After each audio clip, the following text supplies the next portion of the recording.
Rebonjour à toutes et à tous. Donc, on continue la partie de course sur les Corées. On a fait deux premières sous-parties. On continue avec cette fois comprendre vraiment, puisqu'on est bien dans cette fonction de séparation de la frontière, comprendre ce que ça sépare pour le coup. Et donc, on va voir que les deux pays, les deux idéologies sont extrêmement différentes. Et comme elles sont très différentes, ce que vous pouvez noter au début avant qu'on corrige le tableau, c'est que la fermeture, elle a pour objectif que la diffusion de l'idéologie d'un pays vienne déstabiliser l'autre. Et également que les gens passent au passage, parce que c'est les gens qui peuvent aussi amener l'idéologie. Donc là, pour le coup, on retrouve un peu un objectif un peu similaire au mur de Berlin, par exemple. Et donc, quels sont ces deux modèles? Au niveau du modèle politique, il y a une différence fondamentale. La Corée du Nord est une dictature, c'est un régime autoritaire, alors que la Corée du Sud est une démocratie. Euh, Ça se voit très bien puisque quand on regarde les dirigeants, en Corée du Nord, vous avez une dynastie, donc c'est les trois personnes qui sont de la même famille qui se sont succédées. Euh, et on a également, pardon, en Corée du Sud, à l'inverse, on a des élections qui amènent à l'élection de 12 dirigeants depuis que le pays existe, depuis 1948 donc. Donc, ce qu'il faut retenir dans le tableau, c'est ça, hein. Une dynastie d'un côté, trois dirigeants depuis la fondation, et de l'autre côté, des élections libres, une succession de présidents. Alors, j'ai vu qu'il y en a qui avaient noté le nom des 12 dirigeants sud-coréens. C'est pas la peine de tout retenir, hein. Vous retenez juste qu'il y a eu 12 dirigeants avec ces élections, c'est amplement suffisant. Si vous voulez retenir éventuellement le nom du président actuel, pourquoi pas, mais ce n'est pas nécessaire. Au niveau des libertés, je vous avais mis justement qu'il y avait une liberté des médias dans la Corée du Sud. En Corée du Nord, on a de la propagande et un culte du chef, hein. Là, je vous ai mis deux exemples de ça, de photos de propagande du dirigeant pour le mettre en valeur. Ici, mise en scène sur le cheval, sur un fond de montagne, etc. Ici, plutôt le côté bienveillant avec les enfants au premier plan. Il faut se rendre compte de ce que ça veut dire pour les gens. Donc, vous pouvez noter du coup qu'il y a une propagande, un culte du chef, des médias qui sont contrôlés également. Par exemple, les radios ne sont réglées que pour diffuser les stations du gouvernement. Il y a une censure, notamment les sites étrangers sur Internet sont restreints. On ne peut pas y accéder. Et de fait, si vous avez, enfin, si vous enfreignez la loi, il y a une forte restriction des libertés. C'est-à-dire que il y a des camps qui existent en Corée du Nord. Je vous en ai mis une photo ici. Il y a des photos satellites, hein. Il y a des associations qui travaillent là-dessus, dans lesquelles on va enfermer les gens si jamais ils critiquent le gouvernement. Il y a eu des histoires aussi où on a enfermé plusieurs générations de la même famille parce qu'une personne avait critiqué le gouvernement. On estime, même si c'est évidemment assez compliqué à savoir précisément, qu'il y a 120 000 personnes enfermées dans des camps actuellement en Corée du Nord.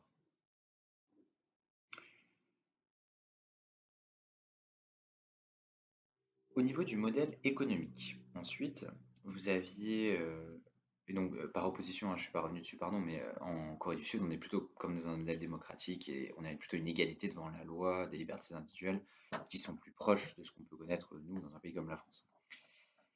Au niveau du modèle économique et de l'intégration à la mondialisation, donc là à nouveau une très forte différence, la Corée du Sud est un pays qui est extrêmement ouvert sur le monde. Donc c'est un pays capitaliste, très intégré à la mondialisation. Cette carte vous permet de le voir, hein, ce sont un peu les échanges, les partenaires commerciaux. Vous voyez que la Corée exporte énormément et importe également un peu partout dans le monde, hein, pas seulement en Asie, mais vers les États-Unis, vers l'Union européenne, vers le Moyen-Orient, etc. Donc c'est un pays qui est tout à fait intégré dans la mondialisation.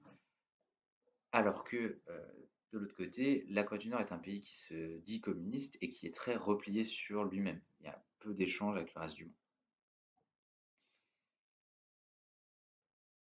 Enfin, différence de niveau de vie que cette carte vous permettait de très bien voir. Alors, on voit déjà les deux indicateurs qui étaient les plus importants ici, hein. C'était le PIB par habitant. On voit qu'il est beaucoup plus élevé en Corée du Sud. La Corée du Sud est un pays développé, hein. La limite nord-sud qu'on apprend parfois en géographie, qui est de moins en moins vraie, passe entre les deux Corées. Donc à 34 647 dollars par habitant, alors qu'en Corée du Nord, ouais, on est beaucoup plus bas, on est à 1700, donc c'est un écart, c'est 20 fois plus élevé en fait. L'espérance de vie, autre indicateur qui permet quand même de c'est une bonne mesure, hein, l'espérance de vie du niveau de développement du pays. C'est énorme, hein, là, les différences qu'on a. On a 12 ans de différence. C'est beaucoup, hein, 12 ans de différence d'espérance de vie entre les 2 pays. Et ce qu'on remarque également, c'est l'indicateur sur les villes, sur l'urbanisation. On voit qu'il y a beaucoup plus de villes importantes en Corée du Sud qu'en Corée du Nord, ce qui est aussi une bonne manière de se rendre compte, du développement d'un pays. Donc du coup, je vous ai mis ces différents indicateurs dans la correction. Et ce qu'il faut retenir, c'est que la Corée du Sud est un pays développé, alors que la Corée du Nord est un pays, en difficulté. En dessous, du tableau, vous pouvez juste noter, quelques compléments. On a donc une frontière qui sépare, une démocratie d'une dictature et qui est assez symbolique à l'échelle mondiale. Ce qui nous montre, d'ailleurs que le monde s'intéresse un peu à cette frontière, c'est que les États-Unis ont des troupes en Corée du Sud. Et notamment, une des choses qui inquiète, un peu, ce sont les essais nucléaires qui sont faits en Corée du Nord. Et alors, on a un petit peu sorti de ça maintenant, mais dans l'actualité, il y a 2 ans, c'était assez présent. On a eu des échanges de tweets assez surréalistes, hein, entre Donald Trump et Kim Jong-un. Donc je vous laisse profiter de ça, mais Donald Trump qui tweet: «Pourquoi m'insulterait-il en me traitant de vieux alors que je ne le traiterai jamais de petit gros? Eh bien, j'essaie tellement d'être son ami, peut-être qu'un jour ça arrivera.» Deuxième tweet: «Le leader nord-coréen Kim Jong-un vient d'affirmer que le bouton nucléaire est sur son bureau en permanence. Informez-le que moi aussi j'ai un bouton nucléaire, mais il est beaucoup plus gros et plus puissant que le sien et il fonctionne.» Vous voyez un niveau maternel à peu près, hein, dans ces tweets. Et Kim Jong-un, réponse: «La Corée du Sud doit se rendre compte que suivre ce psychopathe de Trump ne pourra que conduire au désastre et je disciplinerai par le feu le gâteux américain mentalement dérangé.» Voilà, voilà, je me suis un peu écarté, hein, de la question de la frontière, mais ça me semblait quand même important de se rappeler de ces échanges de tweets qui ont eu lieu entre les deux dirigeants et qui ont été reliés dans le monde entier, hein, à ce moment-là. Bien, on en arrive à la dernière sous-partie sur les limites de la fermeture de la frontière.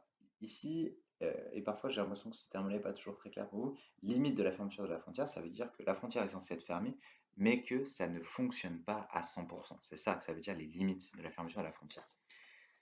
Donc ce qu'il faut commencer par noter, hein, c'est qu'il y a plusieurs exemples qui, malgré la volonté de fermeture totale, nous montrent qu'une frontière ne peut jamais être totalement fermée. Premièrement, vous avez ici un article que je vous laisse lire si ça vous intéresse, vous pouvez mettre pause, qui montre qu'un soldat a essayé de passer la frontière et que des civils essayaient de le faire aussi d'ailleurs.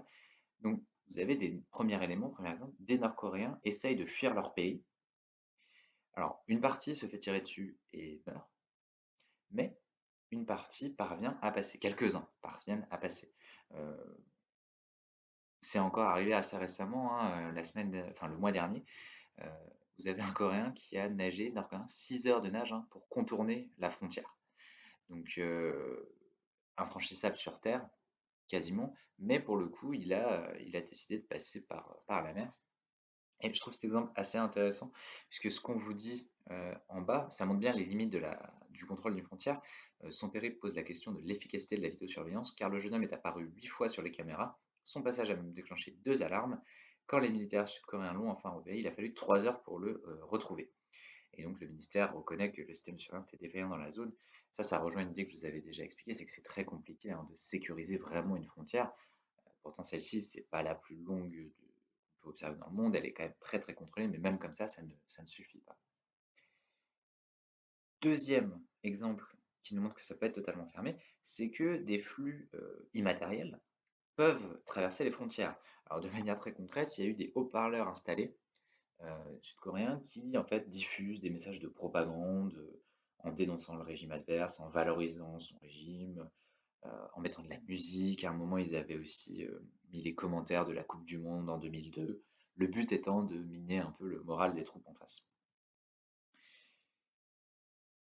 Enfin, dernier élément à noter, euh, qui est à nuancer, c'est que même si la division est toujours très marquée, hein, entre les deux pays, ils opèrent un rapprochement, mais on va dire que ce rapprochement est irrégulier.